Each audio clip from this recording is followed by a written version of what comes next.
Welcome to the Tonya Hoffman's Fabulous TV Show. I am Tonya Hoffman. This is my fabulous TV show. And like I do every time on my show, I have incredibly fabulous guests. And today, oh my gosh, y'all are so going to be so excited.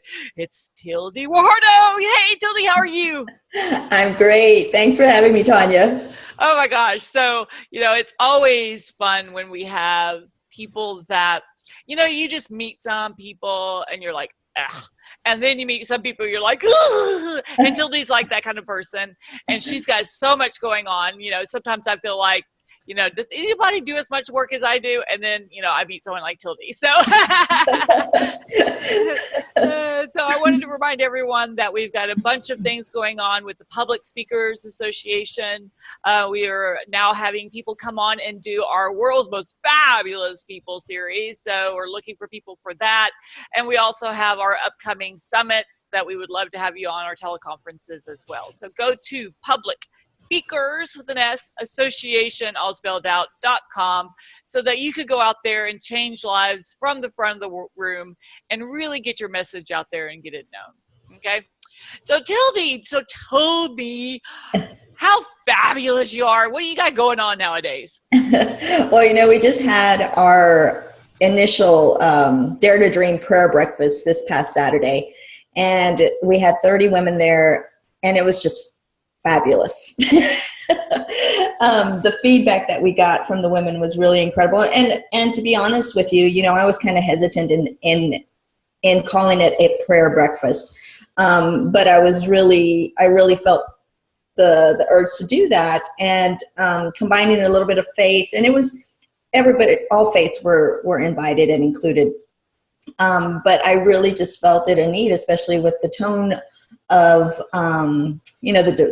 the division that's going on in the country right now, and just wanting to bring people together to celebrate our differences instead of looking at them from antagonistic, point of view. So, but the speakers that we had 4 different speakers, 5 including myself, and they just really resonated with the women that were there. And I've gotten tremendous feedback about, women just feeling inspired and motivated to dream again. And, some of the dreams that they had set aside for many years, now wanting to give birth to them again. So that was really inspiring.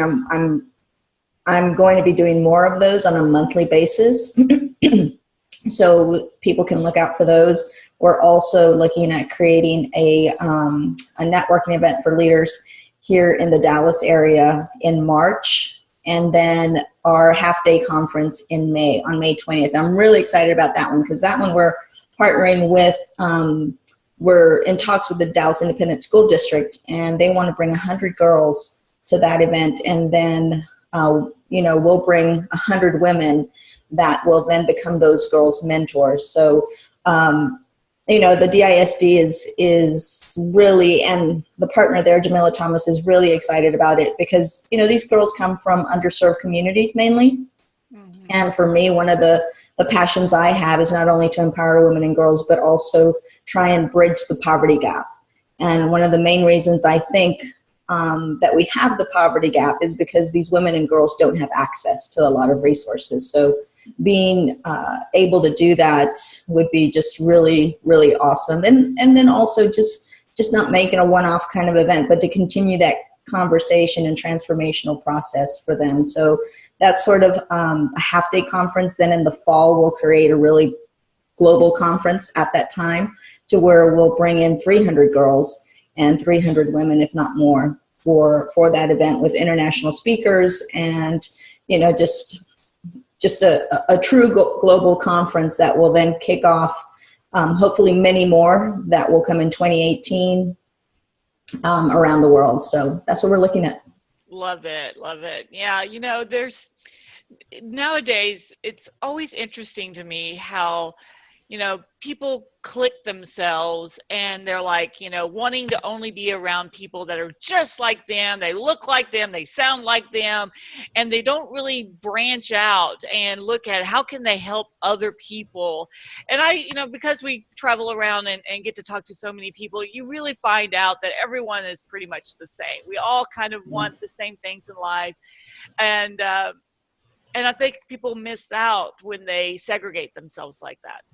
Exactly. Well, and you're not only segregating yourself, but you also remain sort of in, and I don't mean disrespect in any way, but in an ignorance, because you can't really talk about something if you don't know anything about it or don't have any experience in that. So, for me, it's imperative I surround myself with diverse friends from all political sides, ethnicities, faiths. And to me, that's just really opened my eyes to a lot of different things that I would not have been able to sort of sympathize or empathize with. Right. I know. It's, I was just talking to one of my executive directors who's up in Canada, and he was going to come to my conference and speak. He's amazing, but even though he lives in Canada, he's from Egypt, and now he can't come into the country.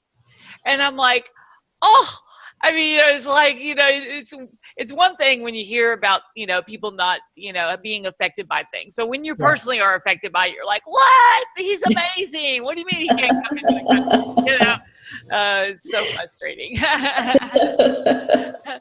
So when you do your events and, when you talk about like the power of women and especially helping girls and all, do you find that sometimes women exclude men to a point where it almost harms them sometimes, right? Because I find that with a lot of women, they've kind of cut off a part of their business or their connections that could really help them, but understanding that their focus is women, but doesn't mean that they have to exclude half the population.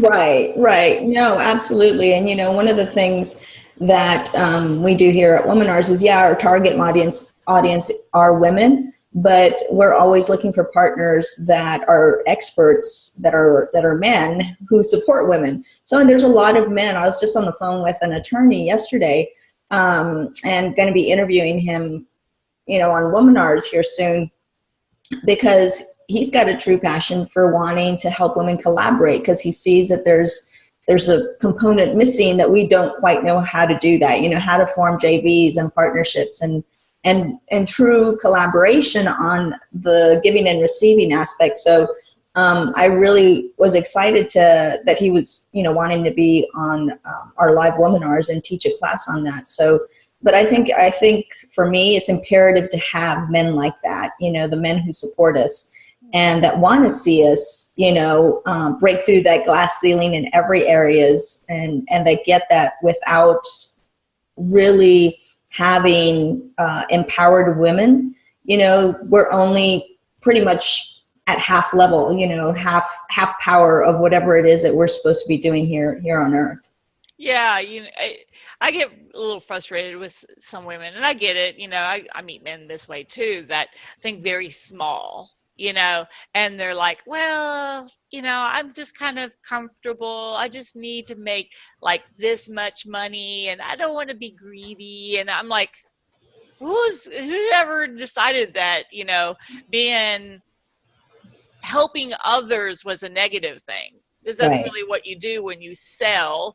You're offering them an amazing opportunity to be a part of whatever you have going on. So how is that a negative? That it's so frustrating to me. I get worn out. But that's one of those, things that we address in our classes, which is called the limiting belief, right? The belief is that there's not enough for everybody. And, you've got to break through that and identify the triggers or maybe some experiences that have made you think that way, and figure out a way to get through that. And really, it's just through practice and having the faith to do things that you're uncomfortable with in the beginning, but that will actually, expand you and help you expand to learn and grow yourself in many different ways. Yes, I know. And it's funny because a lot of times it's women of faith, that really have a challenge in their minds, wrapping themselves. They feel like they're, going over to the dark side. And I'm like, what? And to the people that I know a billionaire, and he told me it's one of the most freeing things when you have so much money, you can give it away without ever thinking about it, Yeah. And I'm like, I want to do that. Yeah, and I think, people and women, and I think men as well do this, but when you think of the root of all evil is the love of money, if you grew up in Christian circles, you heard that many, many times. And I think that alone is what keeps a lot of us from really feeling comfortable in making money and generating revenue and making a lot of money, and being okay with that. If your main driver is money, there's nothing wrong with that. If your main driver is helping people, then good for you too. But I think we've gotten so wrapped up in thinking that money is evil somehow, that it's just really mixed people up and held them back a lot of times from really getting to their dreams and their goals because of that limiting belief. Yes, I know. He was so funny. He's like, he was driving through East Texas, and the big pine trees are there, and had been a storm that gone through, and one of the huge pine trees fell on the little A-frame churches, the little wooden churches, Yeah. and just smashed it. He said it was just demolished, and the people in the town were all circling around and trying to, pick up what they could, and he pulled over, and he was in the construction industry, so he can kind of roughly guess how much it was going to cost to rebuild. And he talked to the pastor, and he said, so, how long is it going to take you to rebuild? And he's like, we can't rebuild. He says, this church has been here for 100 years. These people don't have the money to rebuild this church.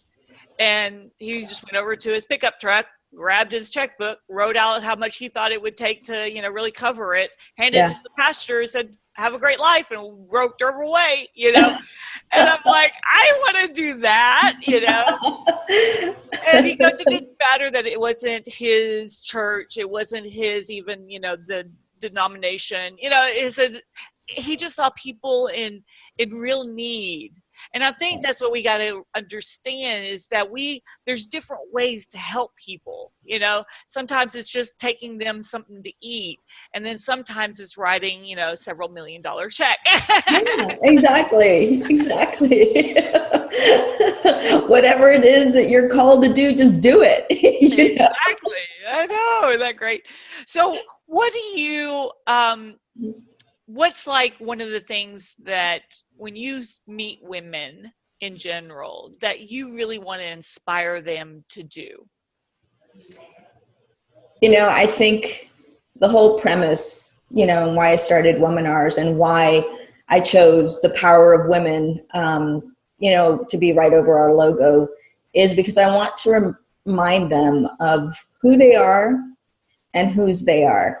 Because I don't think that we can step into the fullness of who we are unless we connect with our source, right? And to be okay with exactly where you are and where you want to be, but really to enable women and equip women to step into that full power. And I think for me, the most beautiful thing to watch is to see a woman come into her own, right?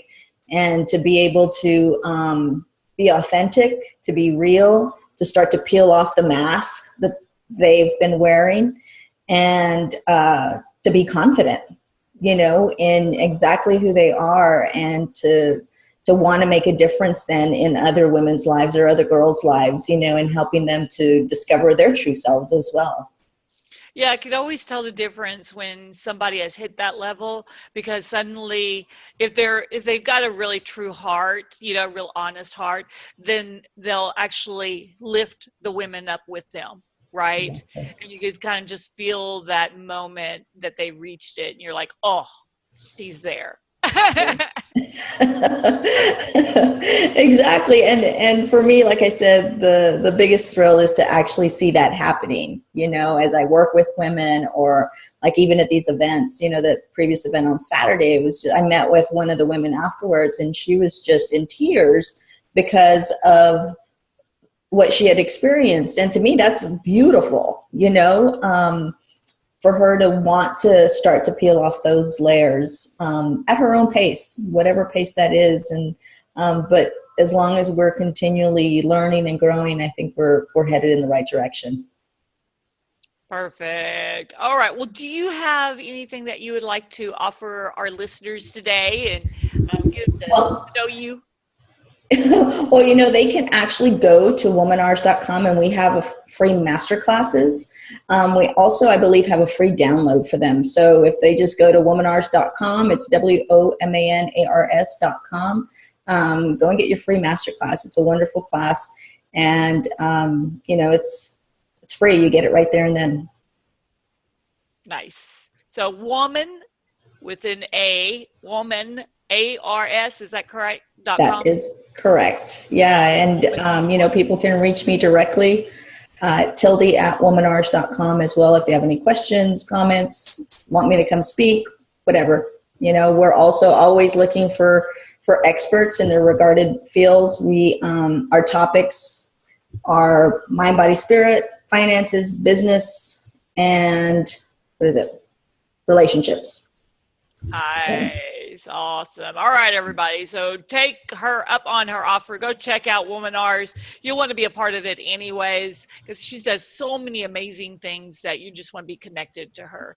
And then reach out to her, right? And be on the lookout for the Mind Mastery Summit too, that you're going to be a part of, Tonya, in March. So yeah. That's going to be awesome. All righty, everyone. So, you'll want to take advantage, get to know Tilde. If you don't know me yet, oh my gosh, what are you waiting for? Connect with me on social media. Remember, Tonya is with an O, and then Hofmann is with one F, two N's. I know my husband's family doesn't know how to spell their last name right. So you're just have to get used to it. One F, two N's. And I'm on all the social media platforms. So thank you, Tilde, for being on today. Thank you for having me, Tonya. Appreciate it. Can't wait for you to be back. All righty, everybody. We will see you next time with another incredibly fabulous guest. And make sure that you enjoy every moment. Go back and rewatch these over and over again. So bye. Bye, everybody. Bye, Tilde.